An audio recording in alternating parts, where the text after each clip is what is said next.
Hey guys, welcome back to ESL TV for the EPS Germany Winter 2014 Slide in. Oh, there we go. Winter Finals, Semifinal 2, Game 3. 2 casters, 1 desk, and we're getting to the picks and bans. Beautiful. Yep, so picks and bans can be interesting, actually. It's something I'm very interested to see whether or not we see the Gnar again. It looks like we actually did. We already... Actually, I just realized something. So why don't you talk for a little bit? Okay. Tell us about your beautiful picks and bans that are going on while I slide over here. Okay. And do something magical with my hands. So while he does something magical, I'm just going to sit here and wave my hands about, talk about like the champ select that's going on at the moment. That's something I can talk about because, of course, we've already seen Corki banned away. No, banned away, sorry, picked first. It's kind of, once again, a highly contested pick. Actually, the picks looking to resemble pretty similar as Game 2. We see Corki, Jace, Elise on the side of PD, and you can now see them on your screens as well. Gnar and Jarvan, of course, that's going to be an interesting kind of combination, especially for the early game ganks. Sona, as well as the support alongside Lucian, and then Lissandra is our final pick. So actually, it may very well be a Lissandra mid, which is something we haven't seen too much of, very much kind of favoured in that top lane, but we'll see as it's all said and done. As we are going into our third deciding game, 1-for-1 for both teams, and just deciding what we're going to be seeing in that top lane. And it's a Mundo, first time for the ESL Pro Series today. And Alistair in that bot lane. That's not a support we so often see, but that's two supports, two sustained supports with Ali and Sona. Yeah, and also it makes it really difficult for Sona to do anything. Like, if you get engaged on, she's very squishy, and Corki can put out so much burst damage early on, it's going to be really tough to kind of deal with that. So we'll see how that lane's going to go. Now we'll see the Lissandra Jace going to be interesting as well. And of course the Gnar, actually I heard Playing Ducks talking about they wanted to first pick Gnar.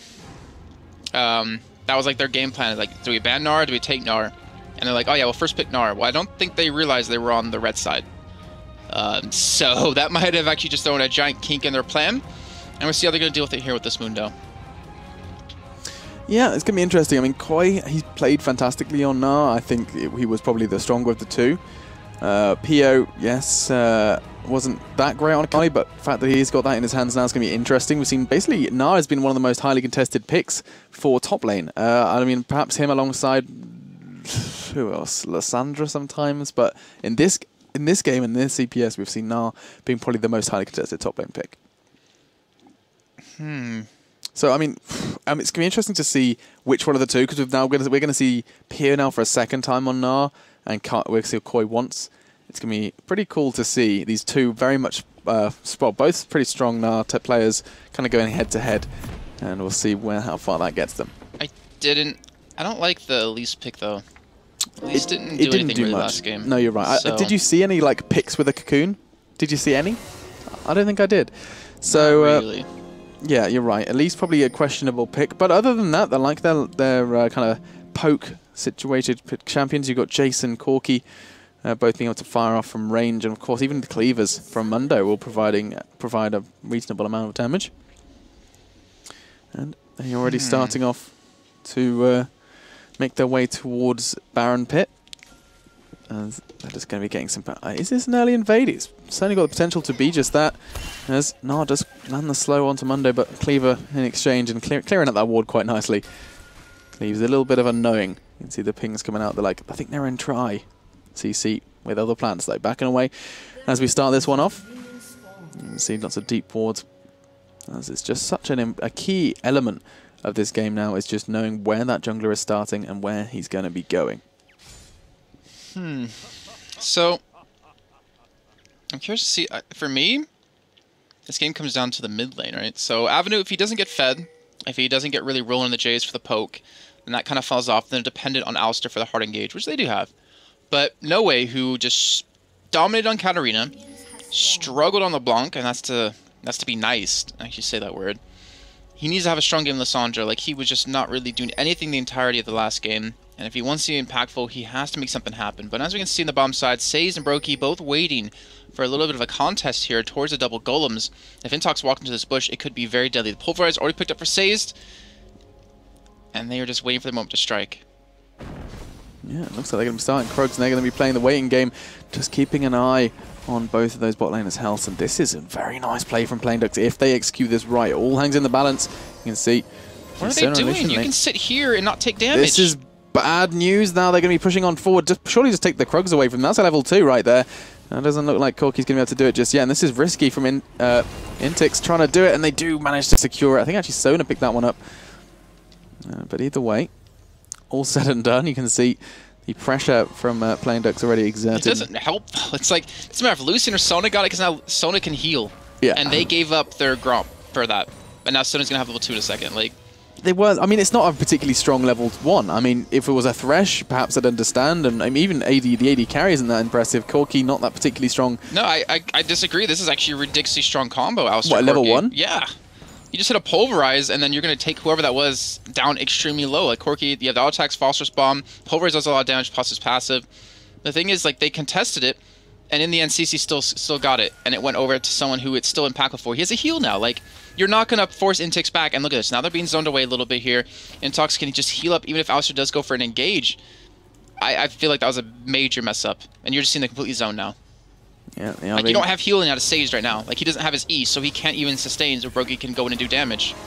Look at this, just back and forth. Level 2 Sona is actually playing a huge part in this lane, as you've already outlined. I think perhaps Elise looking to profit off the back of that. Coming in hot, thick, and fast. CC could be in trouble if the Cocoon connects at the flash for flash exchange. As not too shabby. Sazed and Brokey just going to have to go back to the drawing board. CS still pretty equal though, 11 for 10. And we can turn our attention elsewhere. You can see that it's actually pretty even in that mid lane as well. Alright, so as we kick things back off again, you see Koi and Pilo both going head-to-head, though I missed first blood on bottom side, and funny if it actually goes with the Elise coming back around for the regank onto Intox, and does secure that kill. So kind of go for the regank after the flash was down. They net themselves that, and it was a nice start. Considering their bottom lane was already having such a tough time, he gets himself back in it. And 5. Gold lead pretty level.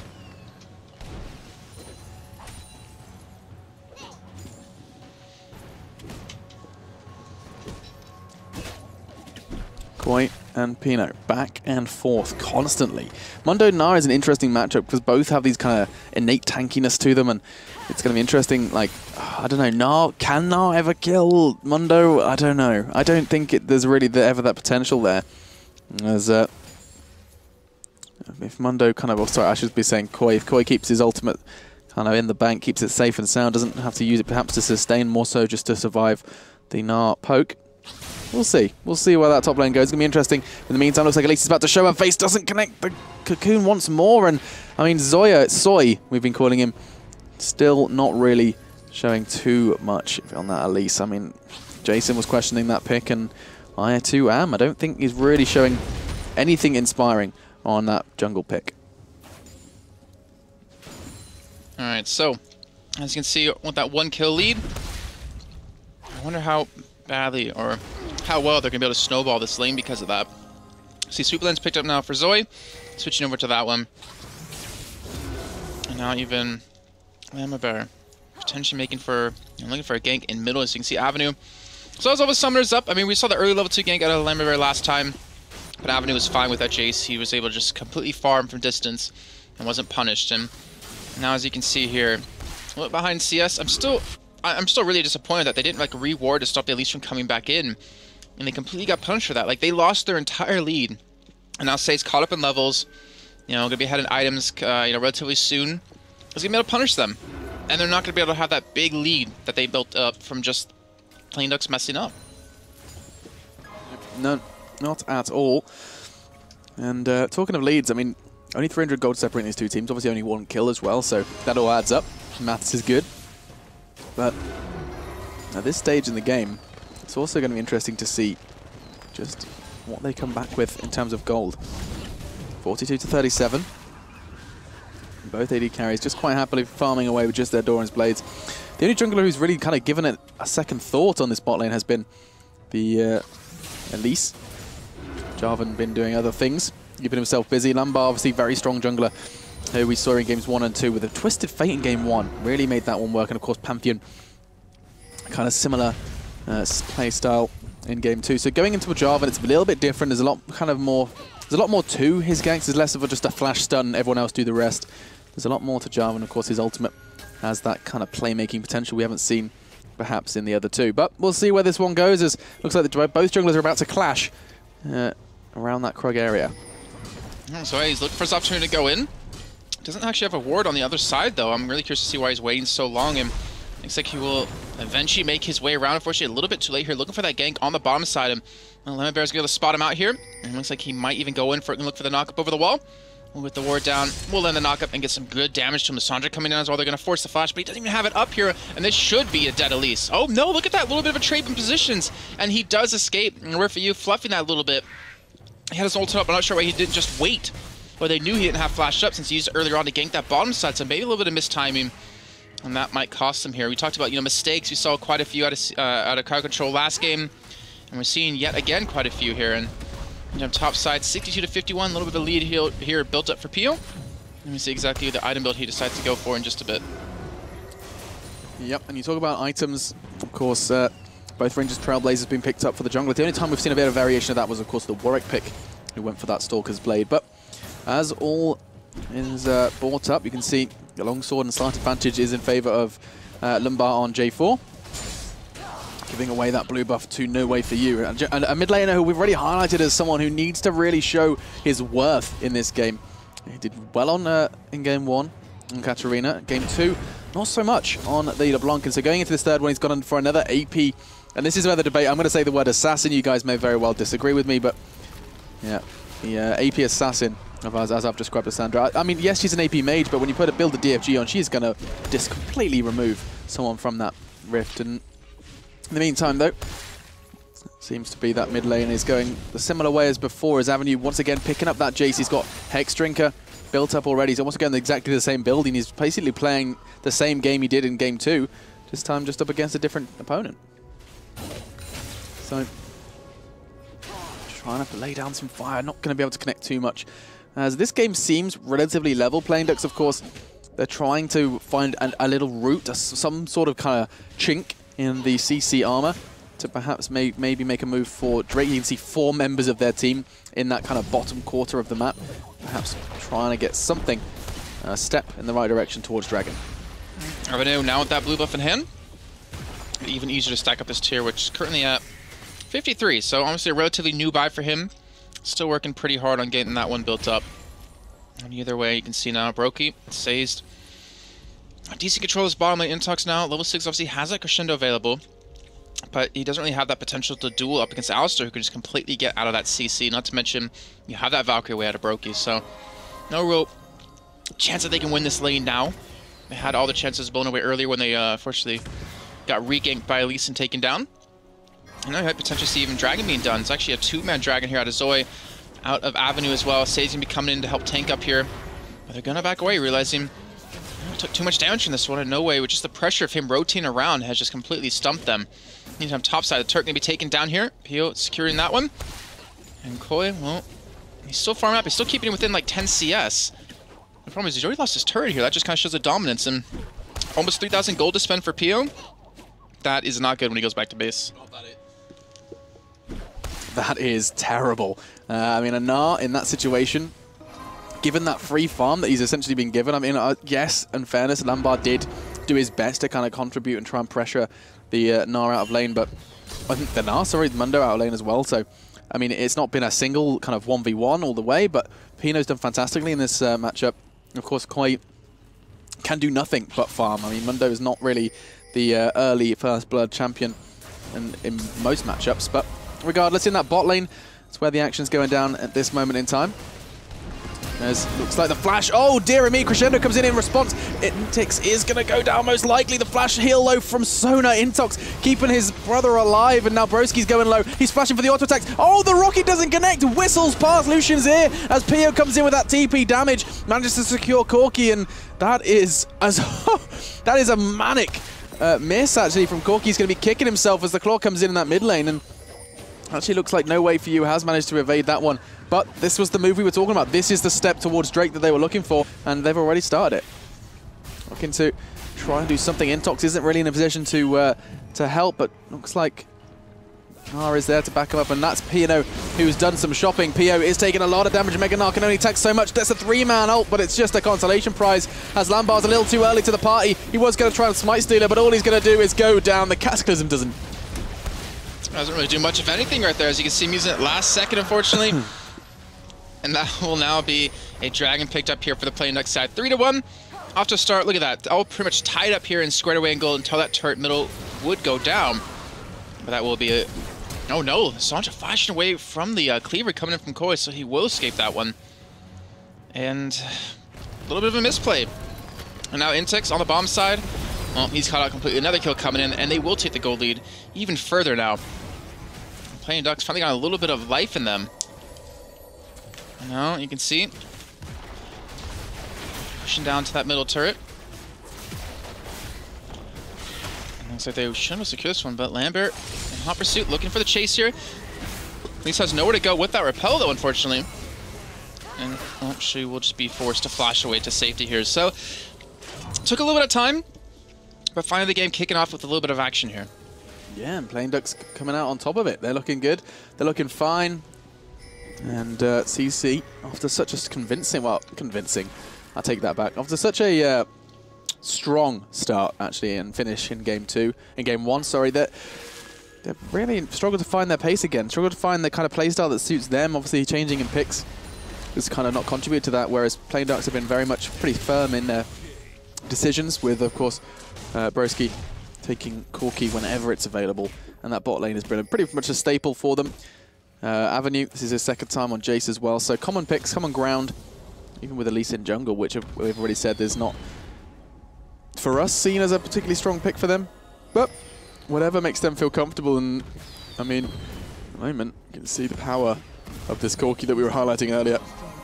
Putting in some abuses, the turret does fall in that mid lane. That levels it out. That's the second turret in a row now for CC.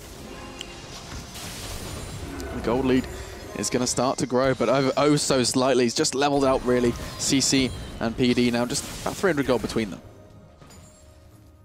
So, Sazed and Broki just hanging out as we can turn our attention across the rift to this mid lane where Lissandra and Jace just having this constant exchange. Of course, the turret has gone down now, meaning Avenue has, a bit more work to do. He has to perhaps play a bit further back, a bit more defensive, but he's been farming from a distance anyway. There's very little difference here.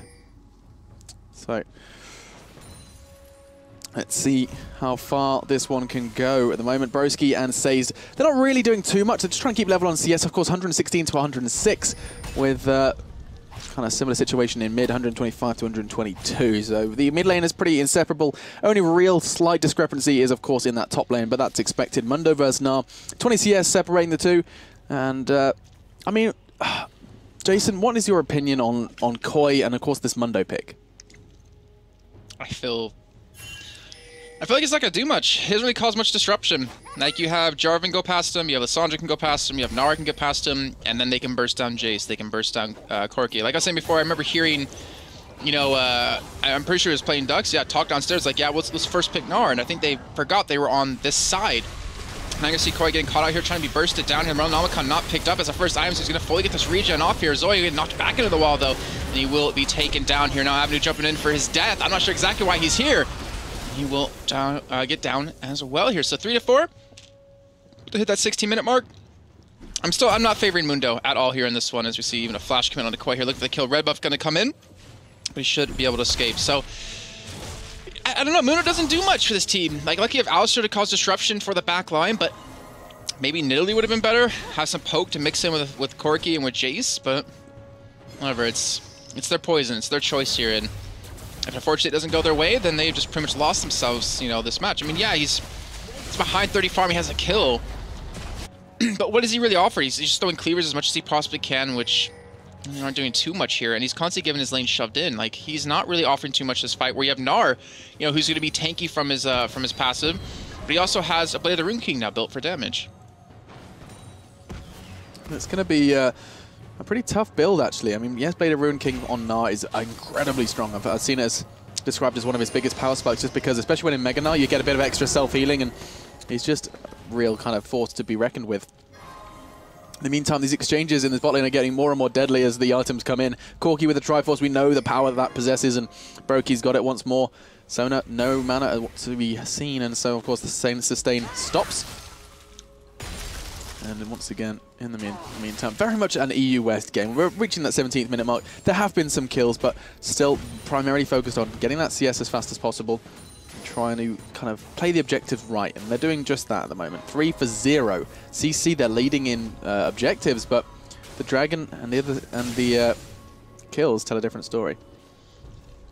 Seems like both teams are just too scared to even fight. Like, so obviously a lot on the line here for these two teams, and obviously in faculty are watching, waiting for their team to be up against, or waiting for their opponent here. And looking at both these teams, you know, they've seen how it works. They've seen what they can do to kind of counter that.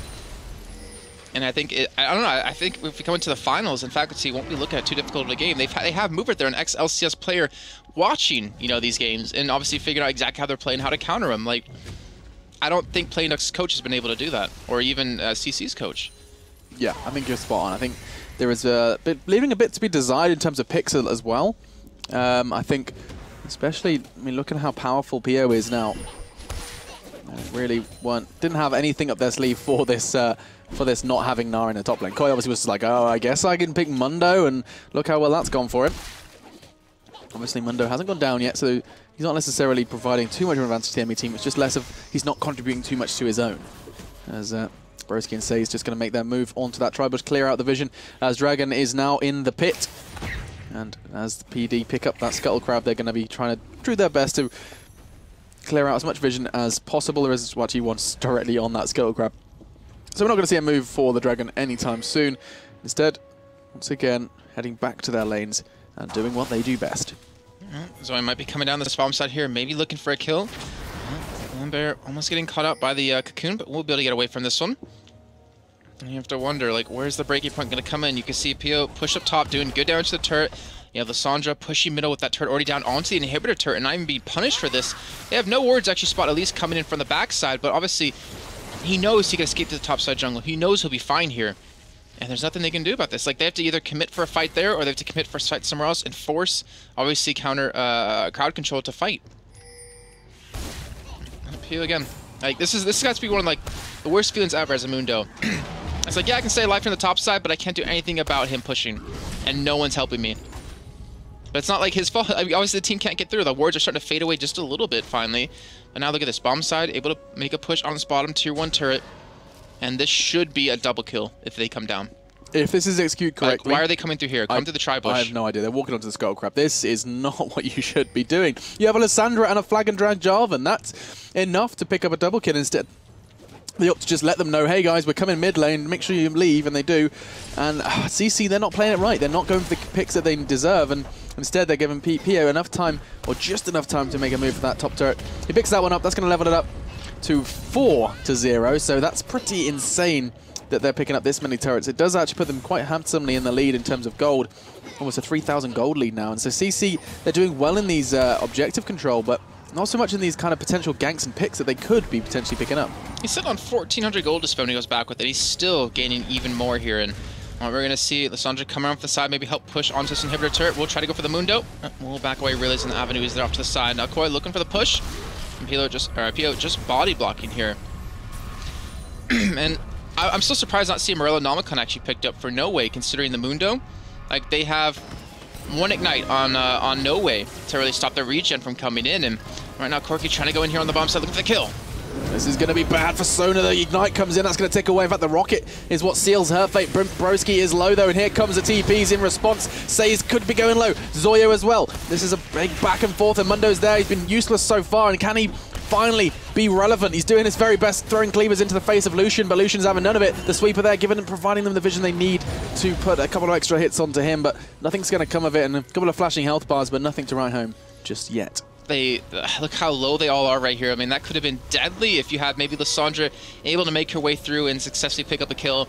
Maybe even Jarvan was there to help out, but in the end, they could potentially give it up Dragon here, because Ember has started it up, has no way for you there to back him up, and P already down to the bomb side. So they will finally pick up their first Dragon.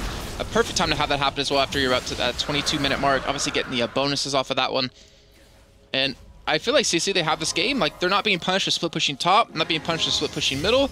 Like, they have the top 2 turrets down, middle 2 turrets down, and the tier 1 is still here up on the bottom lane, which shouldn't last that long. Like, I feel like they should just group up, push bottom, pick up another free turret or 2, and then go back and buy quite a few items. I mean, you see Pio, he's sitting on 2,000 gold. Yeah, it's not a bad chunk of change for him. And of course, if he's got the Phage, he's obviously going to be going for that Triforce as a second item. As he's built, oh, beautiful. He's having none of those blocks as he heads on home to spend his dollar, hard-earned money. What part of his Triforce is he going to go for? Nope, the whole thing. He's got enough as he picks that one up. And so, a Triforce Blade, nah. This is a very different build that we saw from Koi. Koi, don't forget, Koi built almost entirely tanky. I think it was like Randuin's, what else was there involved? Banshees, That's because he's against a double AP team. Yeah, I mean, regardless, he still went pure tank because of the situation. And Pilo, it's going to be a completely different story. I'm disappointed. Gnar doesn't do leg day. You know who's in Mega Gnar? His legs just completely skinny, like as a twig. I'm really disappointed. I mean, with how strong he is right now, you think he would have had to have did some leg days to carry his team.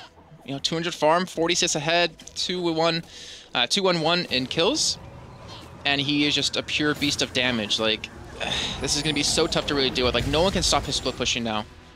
And this is going to be a real problem. Like, they're just going to let him split push all day long. So you see, that's all they have to do. Work towards objectives, towards the bombs to the map, and let him just continually push in. He doesn't have wards with him, though, which is the big downside to put in towards the enemy jungle so he can safely do this. But just watch when Koi just tries to do anything against him.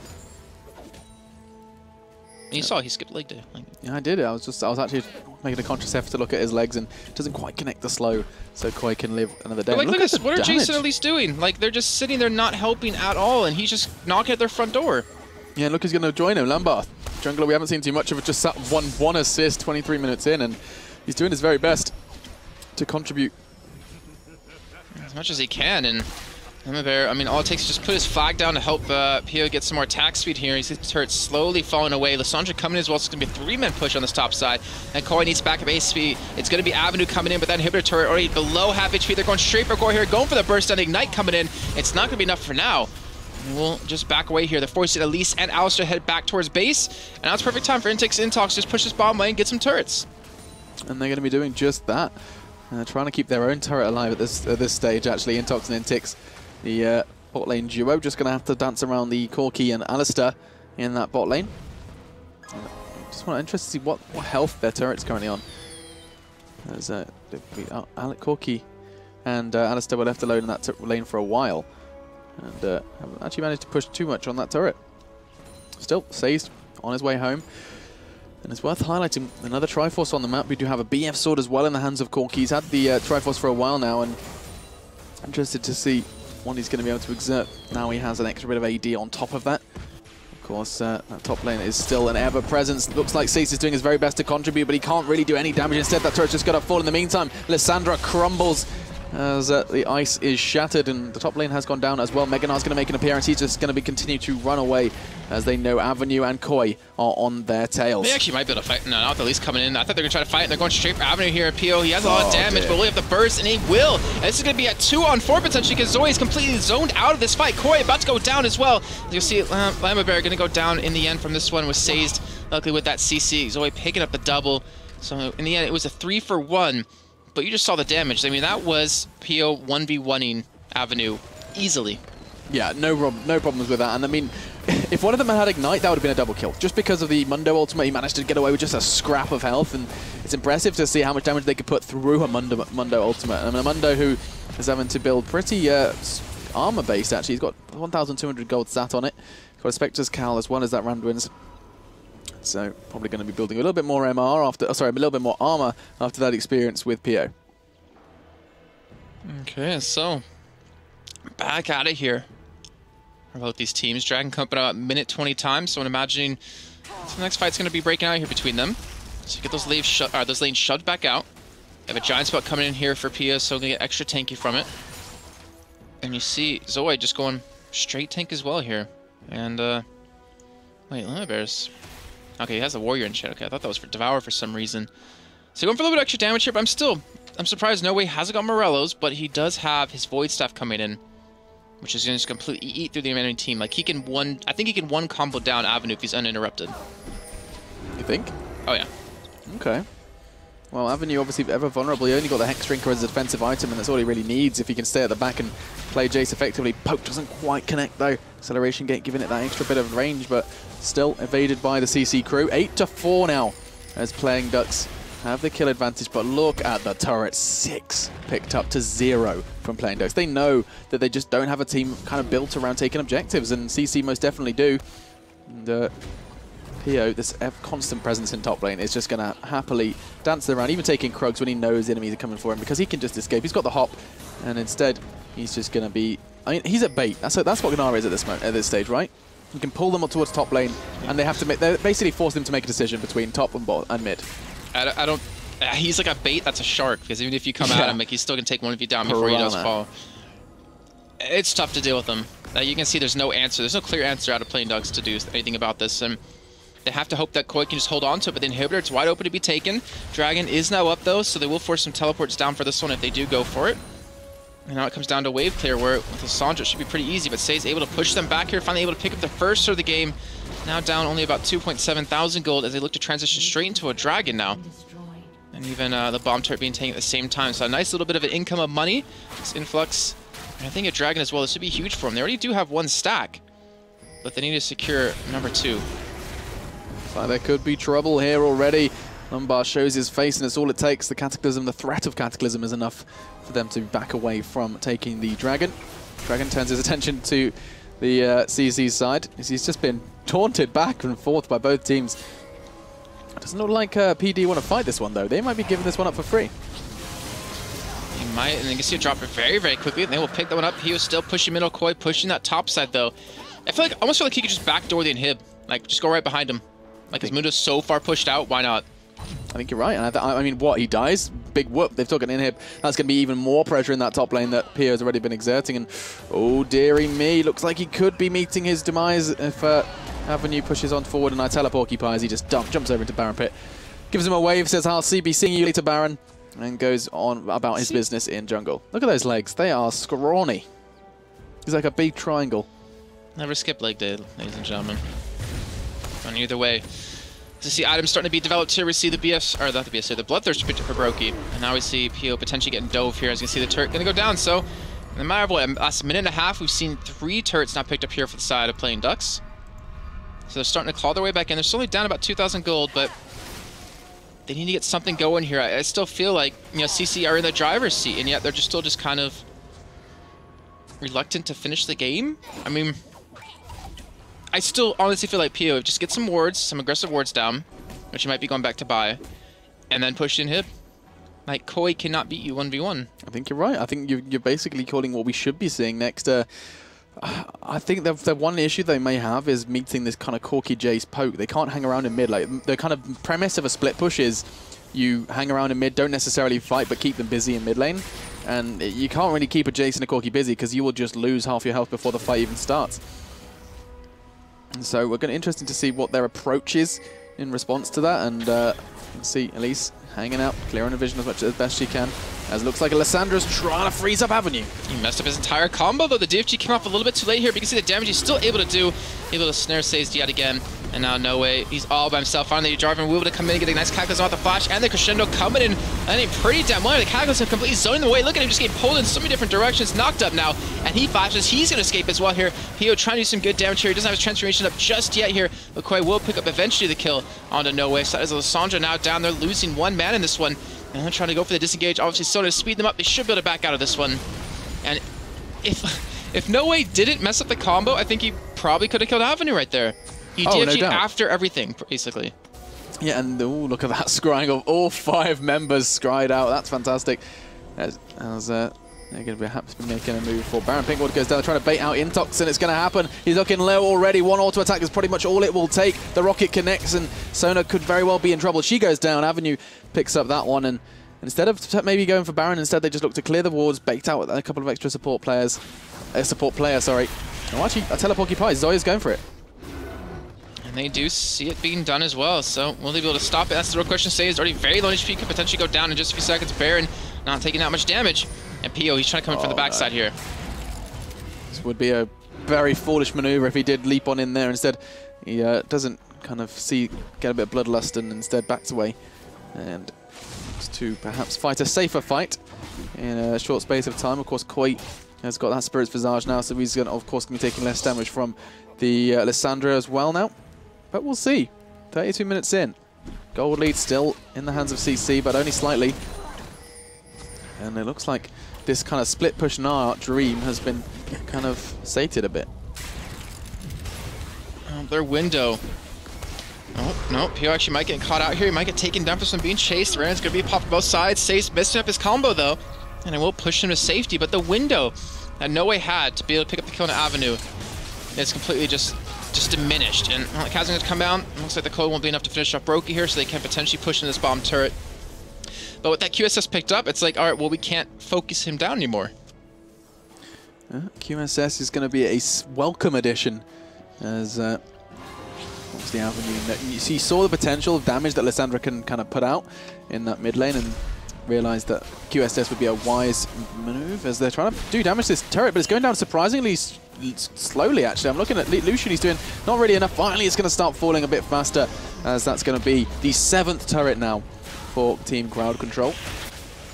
And they're making the move back towards middle. Of course, Pio not with them. He knows he has the power to split push, but he hasn't really been able to put it into action just yet. He's got like a 2.6 thousand gold lead over his opponent in that top lane, who now quite picking up that Thornmail might be able to duel Pio a little bit better. Also, with that kill that they just got on Brokey, I'm surprised they didn't just go straight to top lane and take the inhibitor. Like, he was down for like 30 seconds. You have the time to run across the map and get there, get a free inhib, and if they fight you 4 and 5, yeah, you don't have ultimates up, but you have the man advantage. Either way, I'm going to say hindsight's always 20/20, and Playing Ducks obviously just trying to clear out their own jungle here with these sweeping lenses. Not to mention the Oracle lens actually picked up for Zoe, so a real key point in this game, a real key moment, sorry, is if they can keep control of their own vision. It's going to be interesting to see if they can maintain the vision in their jungle. You can see such fantastic wards on their side, but not so much on the enemy, and that kind of dictates how the game's going. I always like to look at that and see, like, okay, well, there's a lot of deep wards in the enemy jungle. That means that CC are doing better. I mean, it's a hard debate to make. I mean, yes, they have the gold lead, they've got the objectives as well, but PD, they have the gold, they have the kills. So their team should be relatively evenly built. Of course, it's interesting to see the gold distribution. I'm having a look at the kills now. You can see, I mean, all the right people have got the kills. It's quite even in distributed. Sorry. Of course, if anything, Brokey could use a couple more on Corgi. He's got his Bloodthirster completed. He's actually got a second BF as well. Obviously going for that IE, and he's going to be putting out a whole lot of damage at this stage. Yes, he is, and just whether or not he's going to be able to finally get a position to do it. Yeah. I see both teams. They realize, you know, one map up or tied up here. This is the final game here. The winner does go on to play against Faculty. Going to be a very tough opponent for either of these teams. As Pio actually just going to go in solo drag in the meantime here, just trying to stall a bit of time, forcing Corki back with the minion wave shield top side. And this will be Dragon number 3. So the extra movement's going to be coming in for Crowd Control now. And look at that, you can just destroy Dragon by himself. Jeez Louise. But he will miss his boomerang. I thought it was coming back. In the meantime, just see Koi running around, throwing axes at people, hoping to be a nuisance, and he has been. I mean, 1 mail completed now as well. That's going to be a bit of an issue for Intix on Lucian. He can't really deal with that front line now. We saw previously, I mean, they've got 2 very strong, tanky front liners. I mean, Alistar, I think we saw him pop his ultimate. I mean, look at Zoe. Look what he's built. Oh, okay. He's gone for the Juggernaut enchant as well as a Randuin's. Yep, he's got a huge amount of armor. So 3 tanky members with a little bit of damage output as well. Let's say a little bit Jason Corki, but here comes the TP. They're trying to do Baron, and that TP is surely going to be cancelled. No, Pino fancies his chances, and he's going to be going in hard. He's going in fast. 4-man Nart. This is huge amounts of damage, but the tanky Elise says no with the repel. In fact, no, just a huge knock-up. And Koi, the nuisance Mundo, is trying to do something onto Lucian. The crescendo does not stop him, though. And in the meantime, Jarvan is in trouble as well. He's going down, and that's going to be 3 in a row. Looking for 4, in fact. As now the last man standing is Sona. He does the last little bit of tickle of his heel, and he knows that the Baron is going their way. Fantastic performance from Playing Ducks as they pick up the Baron, and that's going to be a huge step in the right direction. I'm really not sure why they forced that fight there. I mean, Nari could have just kept pushing that bottom lane, give up Baron, but you can't really push with Baron right now against this. I mean, you would have had it in a hit most likely on that bottom side. And then he ends up going a nice ultimate off. Like, he got a fantastic ultimate on 4 people into the wall. Where was the follow-up? There was none. Because the Sandra was already dead before he got there. Like, that's the problem. If he ulted on top of that, like, they all would have taken so much damage. Yeah, and I mean, that was the real mistake, is the fact that, I mean, Lucian couldn't get into the fight. You just saw Koi sitting on him, and he couldn't get out of it. And instead, in fact, he took a huge amount of damage quite in a short space of time as well from Mundo. So credit where it's due. We were talking about Koi being an issue for Lucian, and he's been just that in a team fight that has really kind of turned the tide of this game. Now, suddenly, the gold lead's in favor of PD. All right, so able to turn things around here. Now they have the Baron buff. And now we're going to find out how they're going to use this to their advantage. Are they going to be able to push with it? Or, well, they sure as hell hope they would. I was going to say, what else are they going to do? This is really, the new Baron is so good at wrapping up games, and PD looking to do just that. You saw how little damage they did to those minions when they were near him. Like, it was, like, the Sandra did nothing. It's insane, yeah. It's crazy. It's like just that your team expands by an entire wave, and you just push. I'd be surprised if we don't see some sort of split, because, I mean, this is something we were discussing before, and, I mean, why don't you just send someone into another lane, get a second Baron buffed wave? That's the problem, because Pio's too strong. Like, if you send Koi down there, Pio can hold him off with range and just damage. You send Jace down there, you're losing poke, you know? They kind of, unfortunately, are forced to stick as 5 to push in together. I mean, they might try to go for it, but that could be their downfall, especially with the Jarvan and that Sona Crescendo to follow it up with. Like, they would be making a giant mistake, and it looks like they might continue to send Mundo topside with that teleport.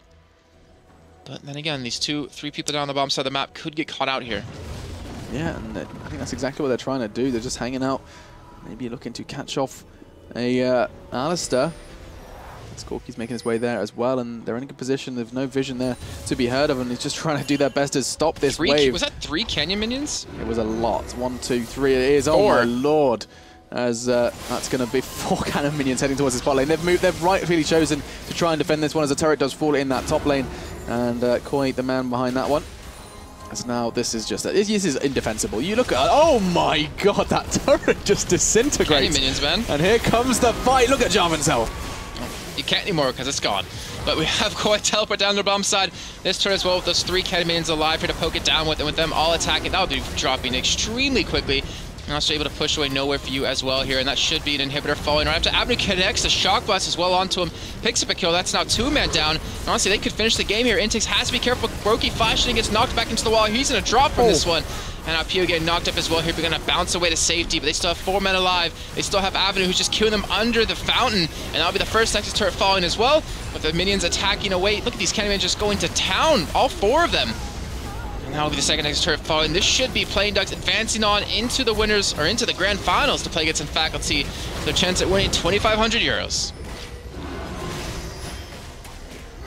And the last couple of auto attacks to wrap it all up as we approach Christmas. 19-7 in the kills, and that makes it sound like a game that wasn't as close as you might expect. But as all said and done, fantastic performance from PD. At the end, there was some fantastic plays, just solo plays. I'm trying to think. There was the kind of Gnarl into a culling, which was pretty fun to watch. But, they must be really happy with that one. See, they are pretty happy. Considering the whole game plan was blown about the whole, like, let's first pick Gnar kind of thing. And it didn't even, they didn't even get it. But luckily, Koi was able to hold on with Mundo, able to get tanky enough with, a ridiculous amount of items that he did have. And unfortunately, crowd control. Well, they're not going to advance into the grand finals, but of course, in Faculty playing Ducks, that's going to be a good game. Hopefully, a team that's going into the LCS, expansion tournament. Question comes down to, again, how much will they show? Will they give away their game plans? Will they show exactly how they're looking to play? That was an awkward hug. Into that one, or are they going to play things safe? Just play a standard kind of game here and hope to be playing Ducks just based off of raw skill. Yeah, fantastically close game from that one. And CC looked to be kind of controlling a good half of it. Crowd controlling, some might say. But yeah, they seem to have a kind of good mid-game control, and they let it slip away. And once you get that Baron, you see the power now of that Baron buff. We've seen it now in 2 games this evening or this afternoon, whatever time it is. I'm losing track. But yeah, you see the power of that. As soon as the Baron goes, it just switches like that, and the pressure is on. 2 inhibs, 3 inhibs fall. It's so easy to just snowball out of control. Well, it also helps when you have 4 Canyon minions pushing that lane with you. That was a slight aiding factor, but yeah, it was still fantastic to see another display of the power of Baron. All right, guys, we're going to go a quick little break here. Hopefully it'll be quick. I think it's actually be about 10-15 minutes while we do get, obviously, the team set up and everyone ready to go here. But when we come back, and faculty up against Playing Ducks in the grand finals of EPS Germany winter 2014. I'll see you guys in just a few.